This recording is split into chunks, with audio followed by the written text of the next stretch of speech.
and welcome back to the MMA Split Pick Show. I'm Matt. I'm Josh. I'm Sylvester.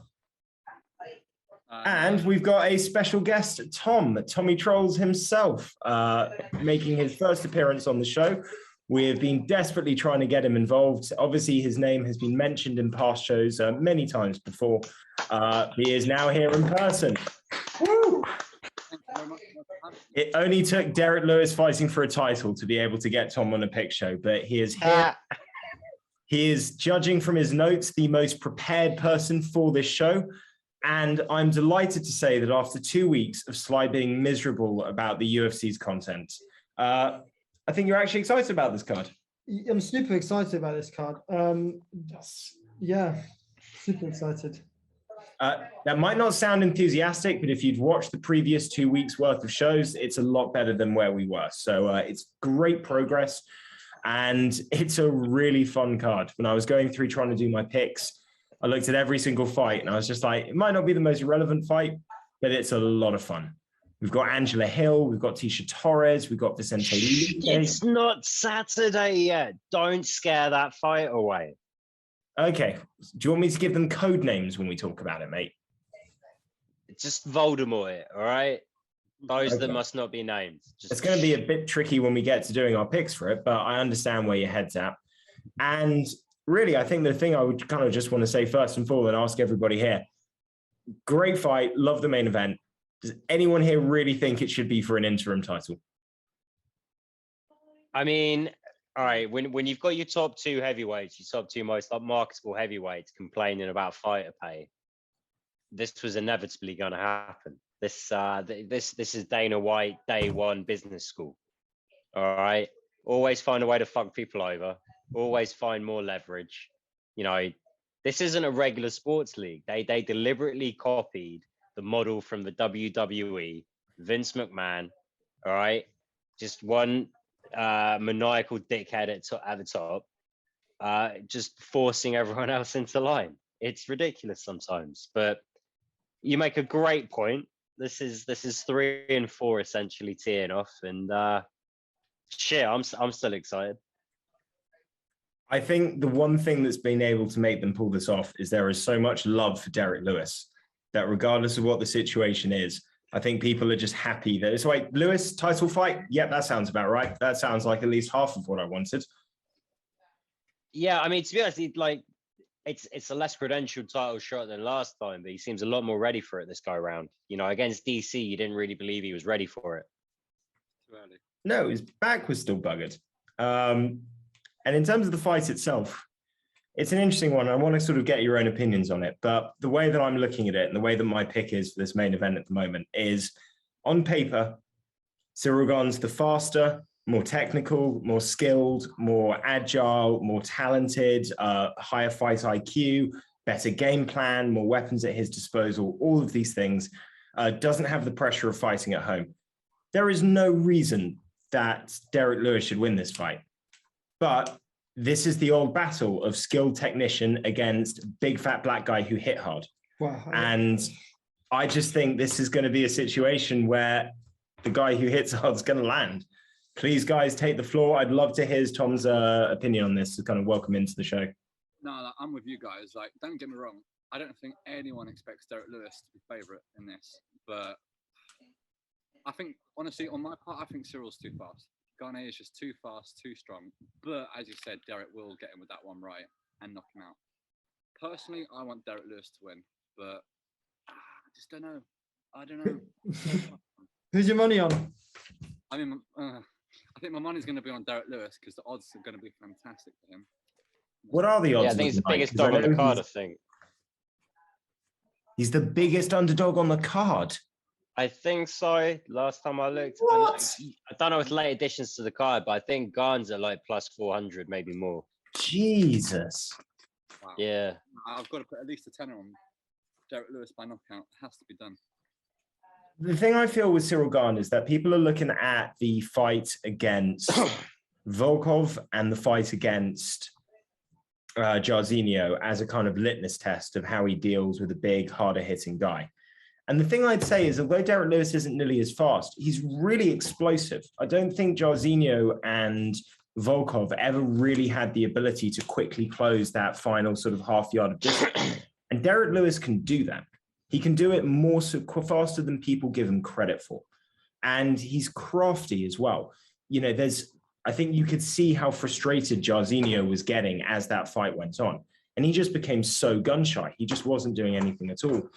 Volkov doesn't have that one-shot power, so he was slower and unable to really make the few exchanges that he had land and count.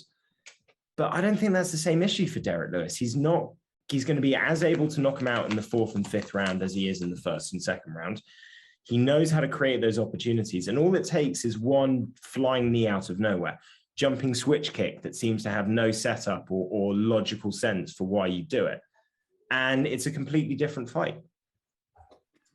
Yeah, that jump and switch kick is a thing of beauty. Yeah, it's ridiculously well executed. It's like watching a B-52 fly through the air. Just unnatural. Everything about that is ungodly. So yeah, and I just think some people do really badly when they're in front of a home crowd. I think Derrick Lewis is exactly the kind of guy who's going to go, okay, Houston Rockets, all the best players left, and we had a horrible season. NFL team, the Houston Texans, our only good player is literally facing 30 sexual assault allegations. God damn it, this city needs a hero. Right? Yeah, it's 5 rounds. Derrick Lewis should hit him at least once or twice, which means he's got once or twice time to knock him out. Should be a fun fight, or the most boring fight ever. Don't blame him for the Ngannou fight. All right, his back was fucked. Even if it's a boring fight, it's still going to be tense because it doesn't matter if it's boring for 4 rounds. Everyone's going to be watching it thinking it could still happen. It could still happen. Has Derrick Lewis? Wait, 2 questions. Has Derrick Lewis been knocked out, or how long was it ago that he got knocked out? He's been finished before. He got knocked out from a body shot from JDS, but JDS throws nasty body kicks. Okay. And just caught him just on the liver. He wasn't able to recover. It happens. In his 9 wins, is Cyril Gane got a knockout? Yeah, he knocked out JDS, but I mean, a lot of people would knock out JDS now. Okay. He's had heel hooks, he's had submissions, he's had knockouts before the UFC, but I think he's very much just adapted to this idea that he's the point fighter. He fights intelligently. Yeah, he has a very good understanding of risk management, particularly as a heavyweight. However, honestly, guys, on paper, there is no area that this fight happens at that Cyril Gane doesn't have a discernible advantage. Is anyone picking Gane? No, I'm picking Lewis by knockout. No, and that's not just my heart. That's like, I'm using the same logic that I use with Curtis Blades, where you looked at it and went, there is no way Curtis Blades should lose this fight, but he's going to get knocked out. I think it's the same thing. Do you remember, you want to talk about Volkov being the litmus test? Do you remember Volkov, Lewis, you and me had money on that? And we're there 10 seconds to go. And I'm like, yep, 10 euros in my pocket. Mate, Tom took so much money from that fight from me. Fucking Volkov, man. That was actually the first UFC I ever watched in my life. And that was when Volkov was dominating for 3 rounds and then Lewis got him at the end, didn't he? Yeah. Volkov was cruising. That was a great card. That was the McGregor-Khabib fight, and you had Tony Ferguson against Pettis. Yeah, that was crazy. But check this. So obviously, Cyril Gane just beat the socks off Volkov, Yeah.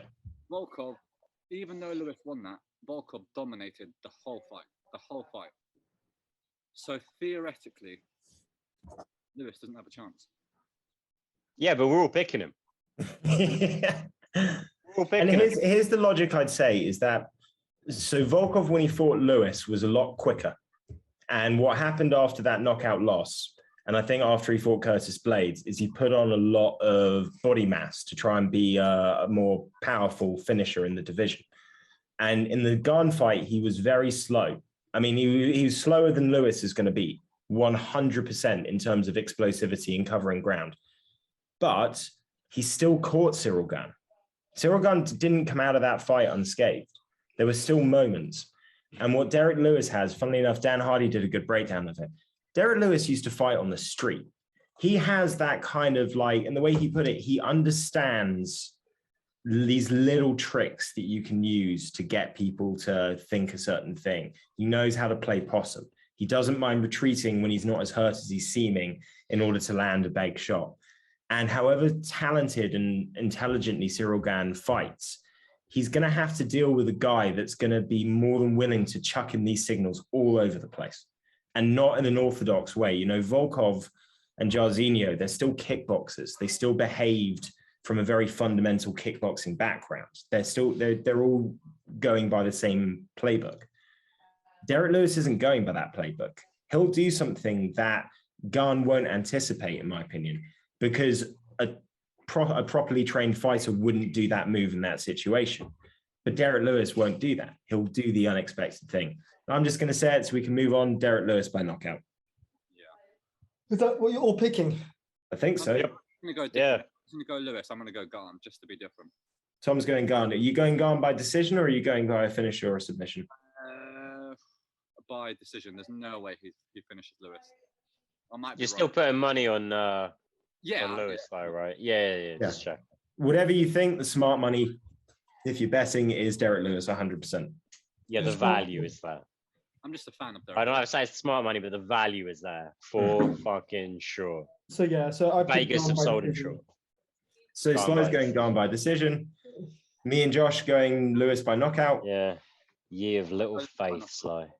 Let's move on to... there's no money involved with you guys. If I'm betting on it, I'm betting on Lewis. But here we're talking about common sense. And common sense is gone. I understand that. You say that, but then there's a reason you haven't got any money on Gane. And that's because you don't want to put money on Gane and no one else is willing to take the bet on the other side. I'll put 5 on Lewis against you right now. Yeah, are the current odds? Just straight 5 for 5. 270 minus 350. No, not straight for 5 for 5 because that's obviously stupid. You want to give me better odds? Oh wait. Are you betting Lewis for €5 Yes. for 5-5? I'll take that right now. I'll virtually shake on it. Do. Can I get a shake? Can I get a hand? I don't think you understand how Zoom meetings work, but yeah, go on. Thank you. Do you put your dick up against the screen? That could. Yeah, we'll get really interesting. Right. We'll wait for the 10 o'clock curfew though, so we can really get weird. Let's move on to the co-main event. Fantastic main event. Super excited for it. Would love to see Derrick Lewis get that belt and just to see him rematch Francis Ngannou so we can get the fight that should have happened 3 years ago that ended up being a damn squib. Moving on, co-main event was meant to be a second title shot. Amanda Nunes got COVID.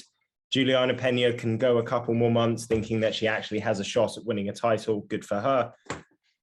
Instead, we've got in the co-main event slot, the legend himself, Jose Aldo, back after finally getting the win that he's been craving in Bantamweight division against Chito Vera. And he's taking on Pedro Munhoz, which I think is a really exciting fight. And to be honest, I'm very split on this one. I think in terms of pure quality and ability and if you kind of look at resume, this should be Jose Aldo's all day long. But is he too worn in the tooth? Is Pedro going to be the younger, fresher guy that can endure more damage and put the beating on him and the pace on him?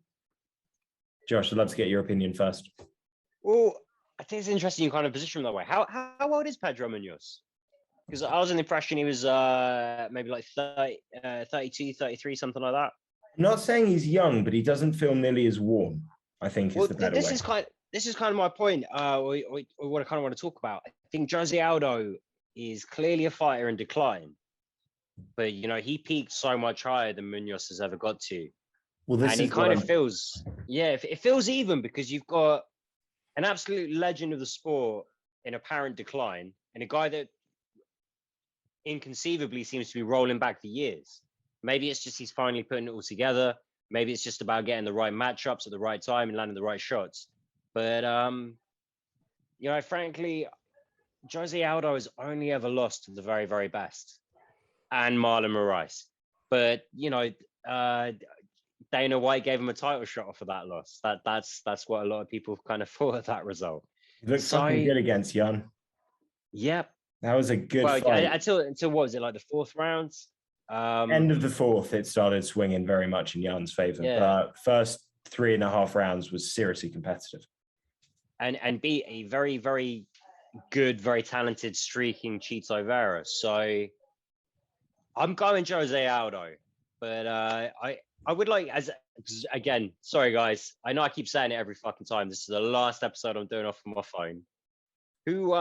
How old is Pedro Munhoz? They're actually the same.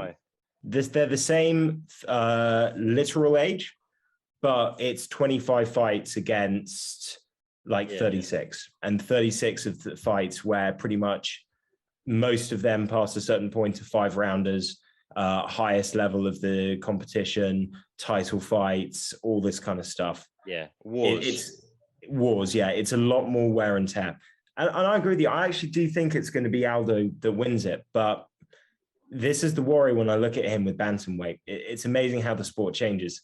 He still seems a little small and not like the hardest hitter, having gone down to bantamweight, which is kind of crazy. And you think that Aldo used to spark guys at 145.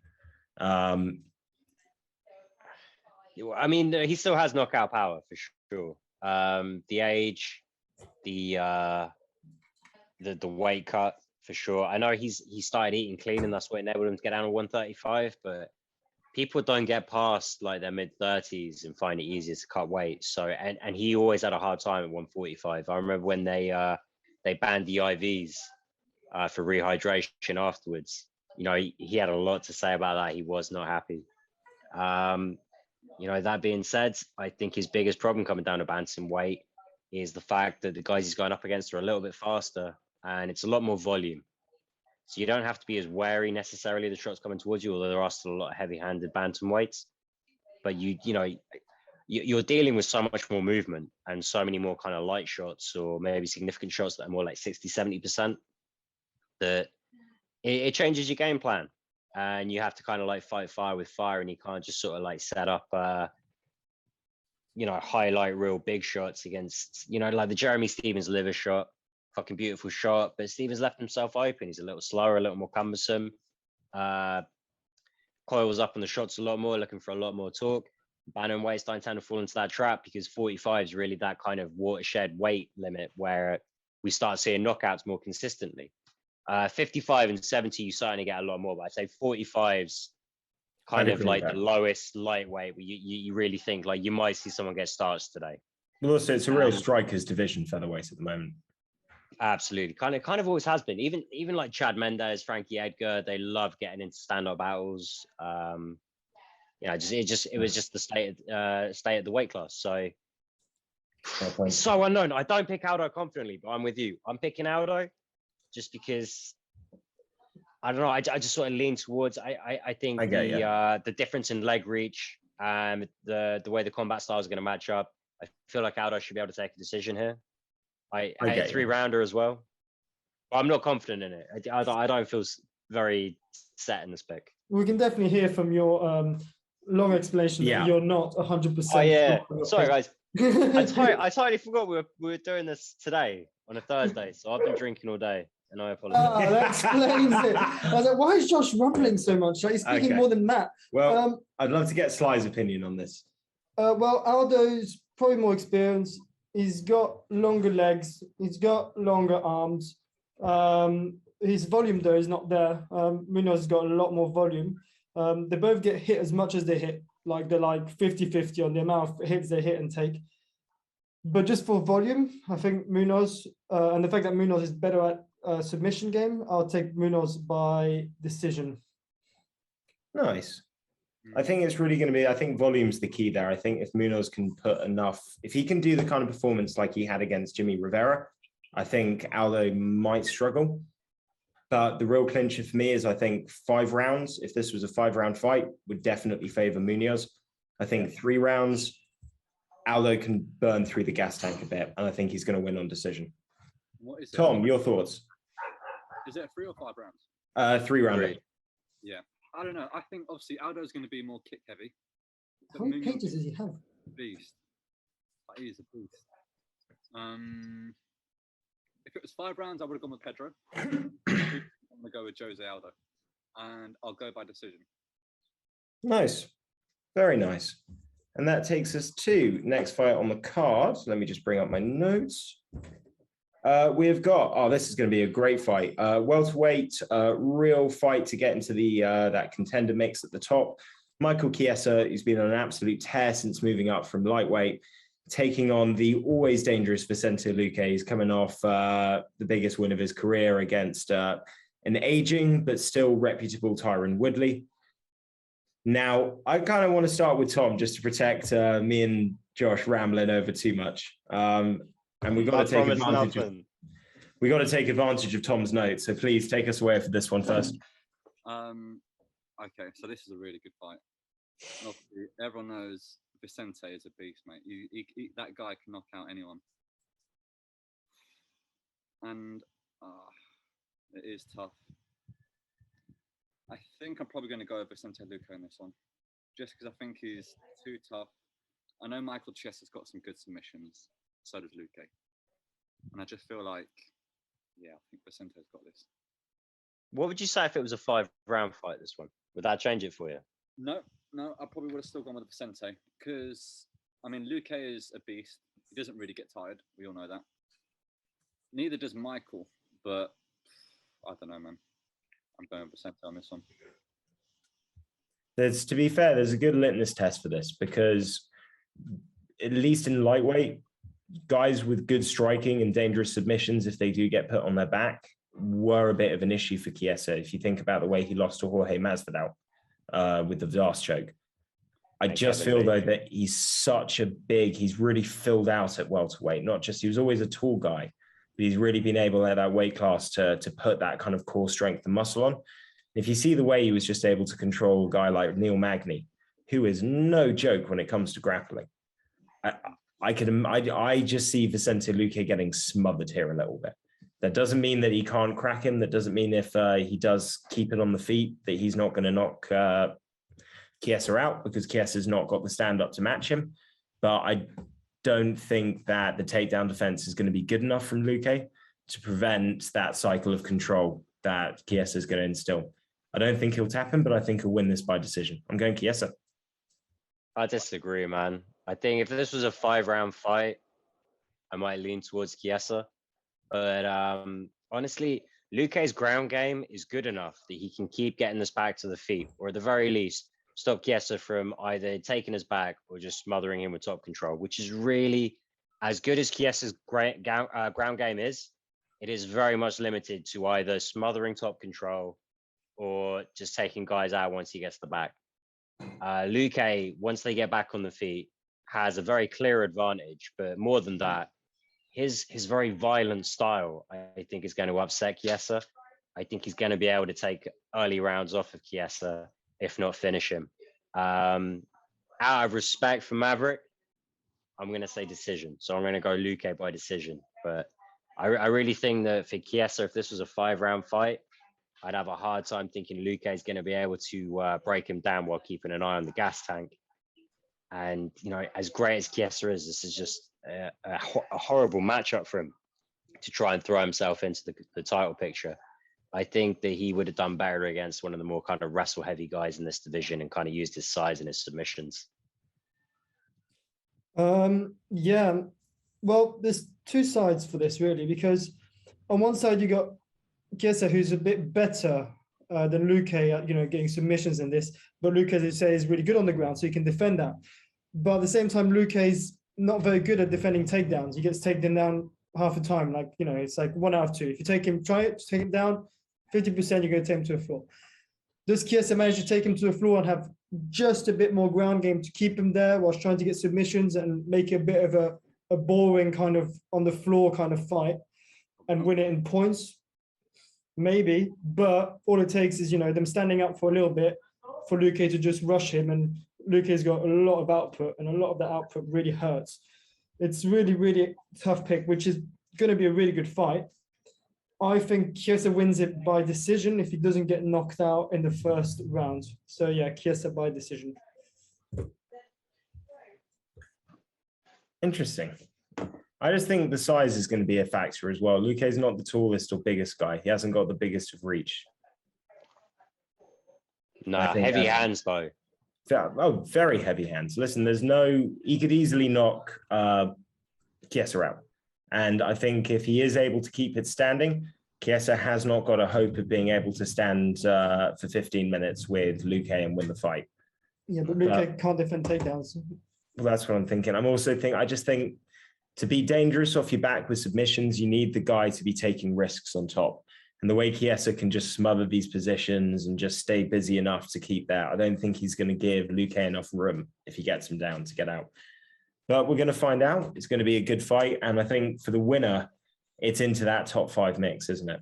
It's the Gilbert Burnses, the Stephen Wonderboy Thompsons, the Masvidals, all those guys. Which is the last 2 title shots have both been rematches, right? Yep. Or the last one and the next one. Yeah. Like they're desperate for a contender at 170.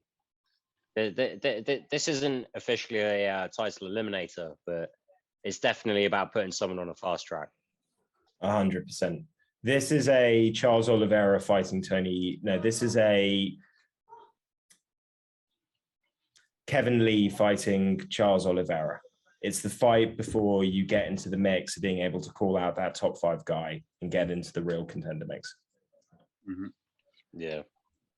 It should be a good fight. And that takes us to the next fight, which I don't know how we're going to talk about, because every time I try and say it, Josh just goes, shh. We're just not talking about it. No. All right. We've got the wrestler against the kickboxer in the fight that never happens. All right. Okay. And it's a rematch, which is why it's kind of stupid to call it the fight that never happens. But you know what I fucking mean. Yeah. No one cared last time.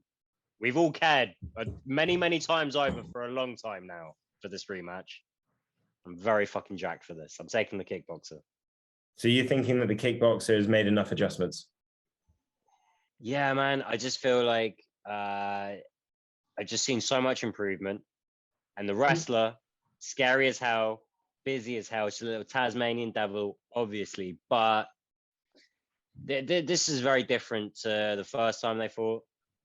And I feel like the wrestler hasn't really gone on and on and on and continued putting her name in people's kind of minds and, getting everyone excited about her. Whereas the kickboxer, against all the odds, has very much done that, even in some very close split decision losses. Frankly, we've all been hugely impressed with what she's doing. And yeah, I'm taking the kickboxer all day. Decision, but I'm taking the kickboxer. Nice. Shoot it to Tom. I'll be honest, guys. I couldn't care less about this one. Fuck off. Fucking troll. After Josh's speech. I love it. But I will say Anna Hill because she might get the knockout. But yeah, I really don't like girl fights. So I'll pass it on. Man has spoken. Harry Potter and that. Yeah, the one with the afro, statistically, I just can't see her losing, although she's got, a 13-9 record. But yeah, she's good enough to not get taken down. She's good enough to keep the distance. She got more output. So yeah, Afro Girl is going to win it by decision. This is one of the longest layoffs that the kickboxer has had in her career. She's had to wait a long time to get back in there and have a good, decent fight against a high-level opposition. I think that might have been a benefit to her. She used to fight very regularly, literally every couple of months. Doesn't give you the longest amount of time to really work on skills and improve. After her last loss, she very much accepted that she needed to, and I quote, learn how to start stopping these girls taking me down and start taking these bitches down myself. That's a quote, so it's not sexist. And yeah, I think she's going to win by decision. So yeah, I think we're all picked. Cool. Did we all go for the kickboxer? Yeah, I think we did, yeah. Yeah. Nice to see that we're all in agreement there. It's like, can you just very quickly just go close the window because some twat is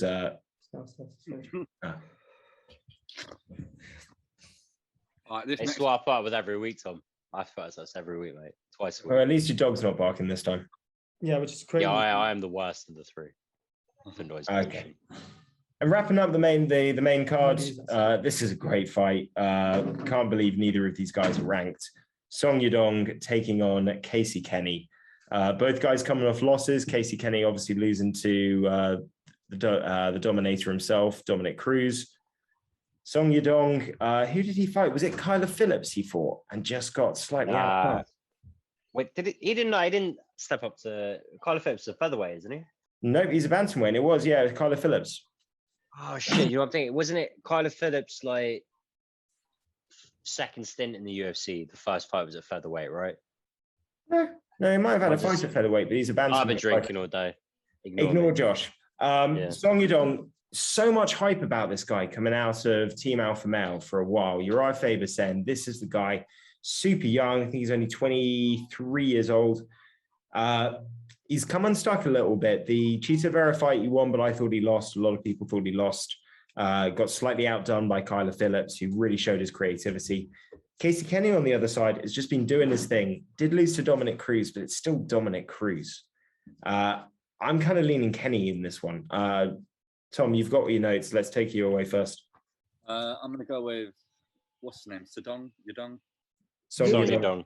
Or Yadong Song. Yadong Song. Song. He's a bit of a beast. I reckon he'll get the finish this time as well. Bold. Yeah. I agree with Tom. I think Casey Kenny's style is going to be a little more kind of grapple friendly. He's just going to play to Song's strengths a little bit. And I think he's, two young guys, both still got a lot to prove in the division. I think it's going to be quite an aggressive, scrappy fight. I got Song Yadong by TKO. Song Sylvester. Yadong all day long. I Wow. don't think Casey Kenny's got much of a chance. No. Sorry, finish. Drinking all day. Okay, it's good. It's good. Cheers. Can't believe I'm the only one picking Casey Kenny. Well, the thing is, Song Yadong is just a better fighter. He's just got he's good at not getting hit too much whilst hitting a lot, which is really useful. I think he's a bit faster than Casey Kenny. He doesn't get taken down easily. I just there's a lot of things where it's either gonna be a KO or decision, but yeah, I'm gonna pick Song Yadong by decision. Fair enough. Okay. What should we say, Matt? Even though none of us are picking what you're picking, for me, that Dominic Cruz loss is like the big question mark in this one because Song Yadong has not fought anyone anywhere near as good as Dominic Cruz. So for me, I'm like, it's kind of comparing apples and oranges sometimes when I try to look at these fights because, Song Yadong just hasn't gone up against that level of opposition. I'm assuming Casey Kenny didn't take too much away from that fight in terms of like how to improve his mentality and his approach, but it's close. I think it's close. I'm still going Song Yadong. Fair enough. And it's a hell of a main card, some really good fights. Obviously, we've all had some differences of opinion. Let's go through the prelims a bit more quickly. Headlining the prelims, this is my favorite fight on the whole prelim card. Bobby the King Green taking on Rafael Fiziev, the Matrix man himself. I'll do my pick quickly and then I'll let whoever wants to talk about this one in more detail go. I do not see a way that Bobby Green wins this. I'm going Fiziev knockout. Yeah, same. Yep. Sorry, Bobby. Really, I'm a huge Bobby Green fan. Same. Fiziev's not the one. You don't want to fight this dude right now. Nightmare fight. They're punishing him for the weight miss, I think. Yeah, well, that's more of a death sentence. Jesus Christ. You do not want to fight Fiziev. Right now, that dude must feel invincible. He has put together one hell of a highlight reel in the UFC. He's a fucking monster. What was his Muay Thai record? Oh, fuck knows. I know he had a fucking triple figures or something stupid. Yeah, ridiculous number of fights. He was doing that Matrix back lean to dodge kicks way before the UFC. He's another level. Yeah, Fiziev wins this one. And I've gone for knockout. We all saying knockout. Yeah, I'm saying knockout. Yeah, 100%. Yeah. And again, apologies, Bobby. Sorry, Bobby. You're a legend, but you're not winning this fight. Next up, hardest fight to pick the winner for me, Vince Morales against Draco Rodriguez. I don't know a lot about either guy. I don't rate either guy. Stab in the dark, Rodriguez by knockout. Why the fuck not? I'm going Rodriguez decision, but I think this one's like even on the odds. It's for a reason. It's just good matchup. I'll take Rodriguez by sub just to keep mixing it up. And Tom? I I'll go with Rodriguez by knockout. Okay, we're all agreed on that one. Next up, we got light heavyweight clash. Alonzo Menifield is back to take on the grandpa himself, Ed Herman, at the young old age of 40 years old plus. I think he's got to be at least. Yep, 40 years old. Alonzo Menifield's not young at 33, but younger in fights, younger in age. At this being his 43rd fight, and at 40 years old, Herman is as worn as it gets. Miraculously won his last fight only because he was able to sell a fucking a bullshit foul. Yeah, he was able to sell a liver shot ending fight as a cup shot to get him 5 minutes to recover. And poor Slow Mike. So convincingly, the Slow Mike fell for it too. Like the dude felt guilty for winning the fight, basically. Yeah. And he's against Alonzo Menifield, who I don't rate, but I think is going to knock out Ed Herman. Yeah, well, let's be real for a second. Ginger people don't age well. 40 in ginger years is like 62 in normal years. This is true. You know, even if Alonzo Menifield's been doing coke every day for the last 2 months, I'd be fucking surprised if he loses this one. So I'm Menifield by KO. Or the ref docks him a point for KO in him and he loses by decision, you know, the other way. Slides on. Sorry, go for it. I'm going to go with Alonzo on this one. He's a bit of a knockout beast. And then you said, yeah, I think Ed's just a bit washed up now. He was washed up 5 years ago. Well, there's no way past this. It's Menifield by KO. Okay, we're all agreed on that one. Let's see if we're all agreed on this one, although Tom's already said he's not going to care because it's a girl fight. Women's strawweight, battle of the former contenders. I'm not even that excited about this one. This is just who stays in the UFC. Karolina Kowalkiewicz is on a 4-fight losing skid. She's lost 6 of her last 8 fights. Jessica Penne's been out for fucking years, miraculously got a judge's decision in her last fight, which a lot of people didn't think she won, but was on a pretty bad losing streak before then. Stop. I'm the only one that's excited for this fight. I should be doing the hype up for it. All right. It's all yours. This is killing me. All right. We've got Karolina Kowalkiewicz, who in her heyday was like a legit title contender. She was at the same level as Joanna. You know, Joanna advocated for bringing her into MMA because of how good their fights were in kickboxing. You know, she lost a fight, a kickboxing fight or a Muay Thai fight to Karolina Kowalkiewicz. She wanted to redeem that in MMA. And, you know, she proved like, you know, she belonged there until Jessica Andrade broke her. And since Jessica Andrade broke her, she's never quite been the same. And yeah, this is a must win for her. If she loses this one, I'd be surprised if she isn't cut. Penne, yeah, same kind of deal. Out for a long time, comes back. USADA suspension, out for a long time, comes back, wins when no one thinks she does. And to be honest, there's no way on paper that Penne should be winning this fight. But I am excited for it because it's very much striker versus grappler. Penne has been in this game for a long time. She was back on the inaugural flyweight season and strawweight season on Tough. And frankly, it's kind of an exciting and intriguing fight because fucking Vegas have got this one even. No one really knows how it's going to go. These boys think it's 2 losers fighting each other. I'm thinking these are 2 girls that were dear to my heart not so long ago. I'm kind of excited for it. I feel like both girls are due a T. Fergans, not a resurgence of T. Fergans. I'm making this a fucking thing, boys. Both girls are due a T. Fergans. Only one of them's going to get it. I think it's going to be a to the death kind of fight. And I'm taking Penne because Kowalkiewicz is broken, but it's going to be a good fight. You are right. It is a death match because the loser really loses. The winner survives. The loser does not. So I don't know, man. They're both fucking old. I think Karolina was at her heyday way better than Penn ever was in her prime. I also think she's broken, like not just mentally, like physically broken. She's been to the hospital like pretty much after every single fight with orbital issues and all this kind of crap, broken noses. She's been through the ringer. Andrade hits very hard. I'll say Jessica Penne as well by decision. Oh, I'm going sub, by the way. Sorry. I'll stick with decision. Yeah, no, for me, it's a tough one, as you say. It's just they're both fighters in such a shit place that this could actually be a good fight, if that makes sense. You know, like when they're just like so like on a losing streak, and then they just come back for like both trying to not be the worst of the worst. So it's actually a competitive fight. So the I think Kavashileshki by decision. And Tom, I know you don't care, but chuck us your pick, please. It's gonna have to be Jessica by decision. Oh, we're all kind of united on that. Very nice.